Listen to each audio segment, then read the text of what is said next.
Ako po si Bay Reyes. I'm the CEO of Boto Central. We are a family corporation. So we've been doing business in coffee since 2004.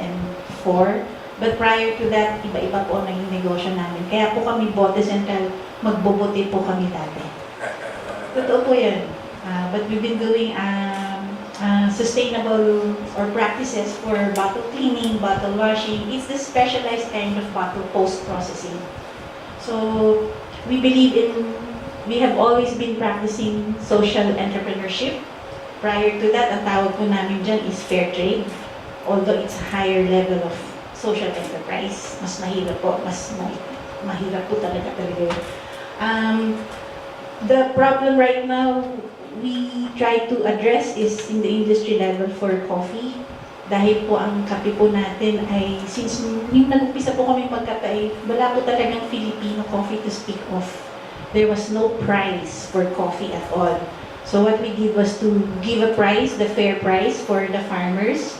And not only that, since gusto namin magnegosyo sa kape, and we wanted to use Filipino coffee, but there's no supply for Filipino coffee. So what we did was to come up with programs with the farmers, making them earn more.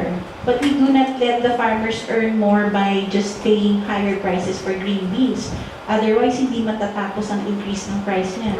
So what we did was to make a model, a business model, wherein we empower the coffee farmers.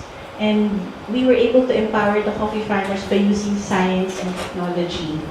So my husband being an inventor, we said that we have to catalyze the value chain of coffee and let the farmers earn more by making them the roasters, the processors, and the retailers as well. And this is exactly the same business model that we are doing as Bote Central. So what we did was just replicate the business model that we use, that we employ, down to the community level. So we build community-based coffee social enterprises. We started this 2007. We have built already about 50 or more. May 80% success rate po ang naging model namin, which means mataas po talaga. So it just only says, based on evidence and research and actual experience, that the model really works.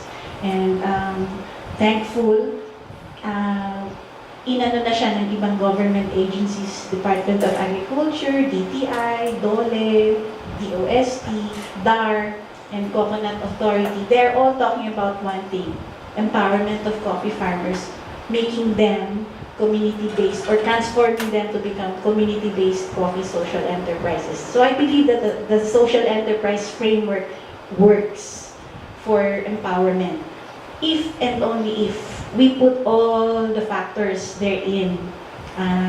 First and foremost, ayaw po namin na iniiwasan namin yung greed.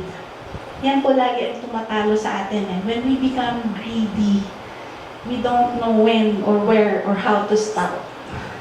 Diyan po tayo, diyan nag-uumpisa ang downfall. So, I always believe, for legislation, probably I would propose benchmarking tools as one of the things that we should consider. What is a social enterprise? Because after all the definitions are given out, kailangan po natin magkaroon ng mga benchmarking tools. What else? So, again, shameless plug. Please, whenever you drink a cup of coffee, be mindful of, is it Filipino coffee?